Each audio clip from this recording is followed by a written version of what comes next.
अस्सलामुअलैकुम, मैं हूं अज़ीम और आप देख रहे हैं कोड विद अज़ीम। हम आ गए हैं जावास्क्रिप्ट इंटरव्यू क्वेश्चन की हमारी जो सीरीज़ हम कर रहे हैं इसके पार्ट 6 में। इससे पहले हम 25 जो बहुत बहुत इंपॉर्टेंट क्वेश्चंस हैं जावास्क्रिप्ट के, अगर आप कहते हैं कि अगर आप जावास्क्रिप्ट के डेवलपर हैं तो वो वाले क्वेश्चंस के आंसर आपको आने ही आने चाहिए। तो आप वो सारे क्वेश्चंस देख लें।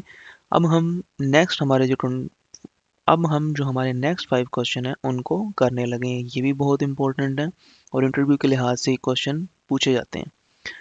हमारे पास क्वेश्चन नंबर 26 है, व्हाट आर जावास्क्रिप्ट कुकीज़। देखें, जावास्क्रिप्ट में कुकी जो है वो या कुकीज़ जो होती हैं वो क्या होती हैं इसको समझ लेते हैं। Cookies are the small test files. ये कुछ छोटी छोटी स्मॉल टेस्ट फाइल होती हैं जो स्टोर होती हैं इन अ कंप्यूटर, आपके कंप्यूटर में।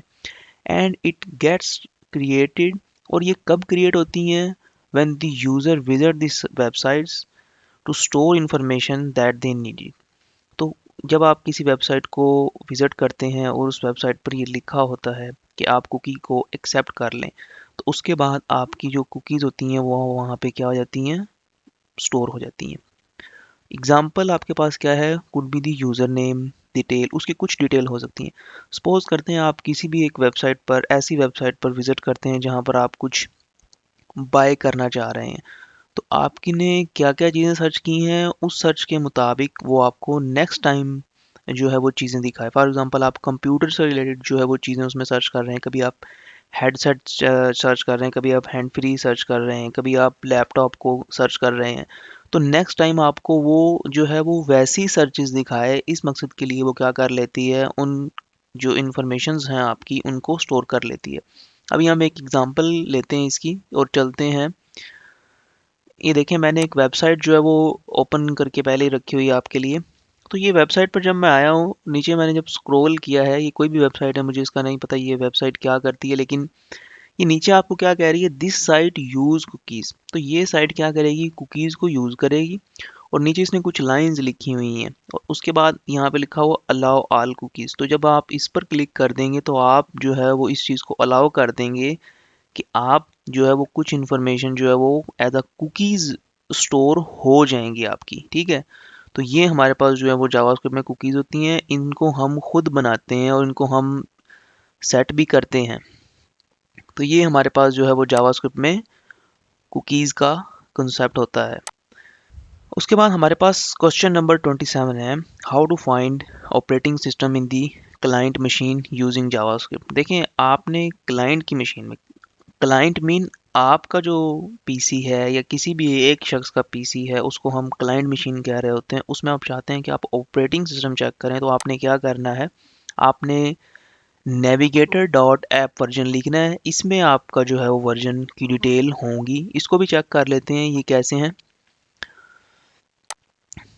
तो देखें, अब मैं इस कोड को जो है वो कमेंट कर देता हूँ और नीचे मैं क्या करता हूँ, कंसोल लॉग में मैं लिखता हूँ नेविगेटर, जिस तरह से आपको ये नज़र आ रहा है।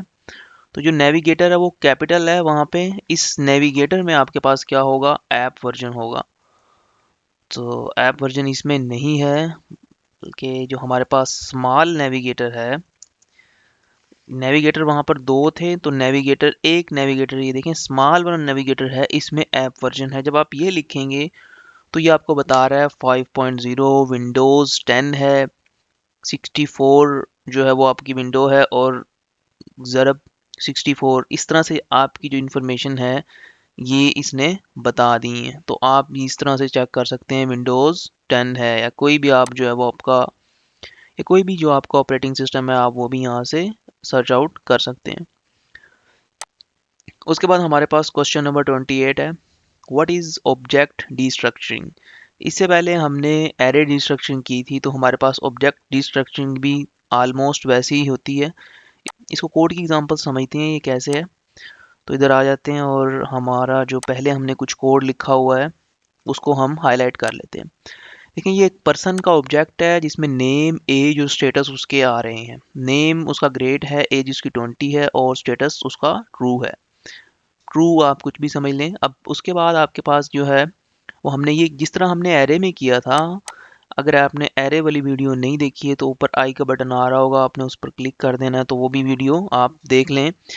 जिस तरह अब ये पर्सन है, एरे में हमने जो किया था वो यहाँ पर करली ब्रेसेस लगी हुई हैं, एरे में हमने जो है वो स्क्वायर ब्रैकेट लगाए थे। तो अब ये पर्सन हमारे पास जो है वो पर्सन के पास नेम, एज और स्टेटस, तीन इसके पास जो है वो कीज हैं। तो नेम, स्टेटस और एज। अब यहाँ पर जो आपको फ़ायदा होता है वो ये होता है कि आप इनको किसी भी ऑर्डर में लिख सकते हैं। जिस तरह मैंने पहले नेम के बाद स्टेटस लिख दिया है और उसके बाद एज लिख दी है, तो अब मैं किसी को भी प्रिंट करवाऊंगा तो एग्जैक्टली वही चीज़ जो है वो प्रिंट होकर आ जाएगी। इस केस में मैंने एज प्रिंट करवा रहा हूँ तो देखें एज 3 नंबर पर है, यहाँ पे 2 नंबर पर है, लेकिन इससे कोई फ़र्क नहीं पड़ेगा। एरे को भी थोड़ा समझ लेते हैं। हमने जब एरे में किया था तो एरे में क्या होता है, देखें एरे आपके पास जो है वो ऐसे होती है जैसे 1 और 2 एंड 3 की एक एरे है। तो जब हम इसकी डी स्ट्रक्चरिंग कर रहे होते हैं, फॉर एग्जांपल हम डी स्ट्रक्चरिंग में यहाँ पे हम लिख रहे होते हैं 1 एंड 2। तो अगर पहले मैंने 1 लिखा है तो ये वाला जो 1 है ये इसकी पहली वैल्यू को करता है, और ये वाला 2 जो है इसकी दूसरी वैल्यू को। अगर मैं इस 2 की जगह पर 10 लिख देता हूँ तो यहाँ पर तो मैंने 10 लिख दिया है, लेकिन ये वैल्यू जो हमारे पास लेकर आएगा वो 2 लेकर आएगा। तो इसमें जो आपका ऑर्डर होता है वो जो है वो मैटर कर रहा है, लेकिन यहाँ पर आपके पास ऑर्डर मैटर नहीं कर रहा, क्योंकि आप उनकी कीज़ जो हैं वो उनको उठाकर लेकर आ रहे हैं। तो ये हमारे पास कॉन्सेप्ट होता है ऑब्जेक्ट डी स्ट्रक्चरिंग का। इसके बाद हमारे पास क्वेश्चन नंबर 29 है, how are JavaScript and ECMAScript related. देखें अब ECMAScript क्या है, जावास्क्रिप्ट क्या है, वो ये पूछना चाह रहा है। आपने बताना है ECMAScript जो है वो कुछ रूल्स हैं, कुछ स्टैंडर्ड्स हैं, कुछ ऐसी गाइडलाइंस हैं जिनको स्क्रिप्टिंग लैंग्वेजेस, जैसे कि एक जावास्क्रिप्ट जो है वो स्क्रिप्टिंग लैंग्वेज है, वो उसको फॉलो करती है। ठीक है, उन रूल्स के मुताबिक चलती है। उसको हम इस चीज़ को हम क्या कहते हैं, वो हमारे पास ECMAScript है, जबकि जावास्क्रिप्ट एक स्क्रिप्टिंग लैंग्वेज है। और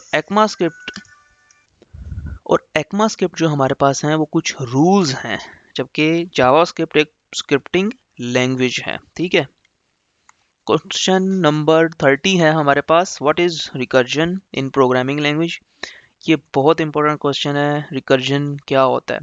रिकर्जन आपके पास कंप्यूटर की रिकर्जन आपके पास जो है वो सिंपल ये होता है कि आपका जो फंक्शन है वो खुद को कॉल करता है, बार बार आपका फंक्शन खुद को कॉल करे, इसको हम रिकर्जन कहते हैं। इसकी एग्जांपल फिक्टोरियल है। फॉर एग्जांपल आपने 5 का फिक्टोरियल लेना है, तो 5 का फिक्टोरियल आप 5 4 3 2 जब ज़रब हो रहा होता है, होप सो आपको पता होगा फिक्टोरियल कैसे लेते हैं। ठीक है, अगर आपको नहीं पता तो आप चेक कर सकते हैं फिक्टोरियल कैसे लेते हैं।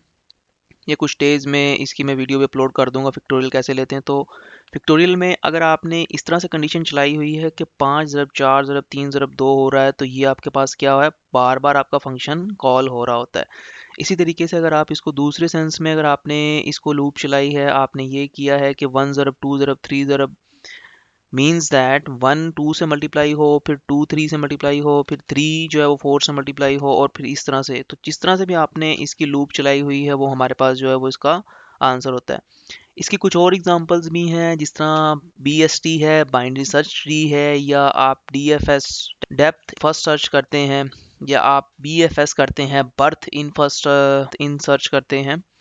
तो जो आप ट्री में सर्चिंग कर रहे होते हैं, आप लेफ़्ट पे जा रहे होते हैं, कभी राइट पे जा रहे होते हैं, तो उसमें क्या हो रहा होता है, आप उसी फंक्शन को बार बार कॉल कर रहे होते हैं। तो ट्री जो है वो इसकी एग्जांपल है, उसमें हम जब सर्चिंग कर रहे होते हैं। अब हमारे जावास्क्रिप्ट के जितने भी इंपॉर्टेंट क्वेश्चंस थे वो ऑलमोस्ट कंप्लीट हो गए हैं, जो इंटरव्यूज़ में पूछे जाते हैं। लेकिन कुछ ऐसे क्वेश्चंस रह गए हैं जो लॉन्ग हैं, जिनको हम एक एक वीडियो में अगर बनाएं तो तभी होंगे। अगर हम उनको जिस तरह से हम लेकर चल रहे हैं, 4 से 5 क्वेश्चंस, 5 क्वेश्चन करके हमने जैसे पहले काफ़ी क्वेश्चन कंप्लीट कर लिए, अगर ऐसे हम लेकर चलें तो बहुत मुश्किल होगा। ठीक है, ये पूरे पूरे टॉपिक हैं, तो इनको भी हम अपनी नेक्स्ट वीडियोस में करेंगे, या जब हम जावास्क्रिप्ट की सीरीज़ को स्टार्ट करेंगे तो तब जो है वो इनको भी साथ में कंप्लीट किया जाएगा। तो वो टॉपिक कौन कौन से हैं, या आपने इंटरव्यू के लिहाज से लाजमी कर लेने, इनके आपको अच्छे खासे कंसेप्ट होने चाहिए। Call back and call back hello, ये दोनों चीज़ें क्या हैं। उसके बाद प्रॉमिस ऑब्जेक्ट क्या है। अब प्रॉमिस ऑब्जेक्ट जो होता है वो कॉल बैक, और कॉल बैक जब हेल हो रही होती है तो ये जब बहुत ज़्यादा कॉल बैक हो आ रही होती हैं तो उसका जो सोल्यूशन होता है वो आपके पास प्रॉमिस ऑब्जेक्ट होता है। उसके बाद स्ट्रिक्ट मोड है, ये भी बहुत इंपॉर्टेंट है, ये आपने अच्छे से कर लेना है इसको। उसके बाद दिस कीवर्ड है, ये भी हमारा रहता है, अभी इसकी काफ़ी डिटेल है, इसको हमने एरो फंक्शन में कैसे यूज़ करना है और इसको ऑब्जेक्ट के साथ ये किस तरह होता है, किसी फंक्शन के साथ कैसे होता है या ग्लोबली कैसे होता है, ये सारी इसके जो कॉन्सेप्ट हैं वो हम डिटेल में करेंगे। लेकिन अभी चूंकि ये अच्छे खासे टाइम लेने वाले हैं तो ये हम बाद में करेंगे। एरो फंक्शन और हम इसे क्यों यूज़ करते हैं, object prototype and object constructors, ये भी हमारे टॉपिक रहते हैं। क्लोजर, मेमोरी मैनेजमेंट जावास्क्रिप्ट में कैसे हो रही होती है, एंड क्लासेस। तो ये 9 टॉपिक जो है वो ऐसे टॉपिक हैं जो लॉन्ग हैं, अच्छे खासे हैं, इन पर एक एक वीडियो बनेगी तभी कंप्लीट होंगे। तो ये हमारे रहते हैं। इसके अलावा हमने ऑलमोस्ट जितने भी आपके पास पॉसिबल इंटरव्यू के क्वेश्चन बनते थे वो हमने कर लिए हैं। अब हम जो है वो नेक्स्ट मूव करेंगे ट्रिकी क्वेश्चंस की तरफ। मींस दैट जो आपके पास ट्रिकी क्वेश्चन होते हैं इंटरव्यू में जावास्क्रिप्ट के, वो कौन कौन से हो सकते हैं, वो आप कैसे वो आपको ट्रिकी क्वेश्चन इंटरव्यूअर दे सकता है, उनकी तरफ चलेंगे। तो इन क्वेश्चंस के रिगार्डिंग अगर आपका कोई भी क्वेश्चन हो और आप पूछना चाह रहे हो तो आप कमेंट सेक्शन में अपना क्वेश्चन लिख सकते हैं, आपको उसका आंसर मिल जाएगा।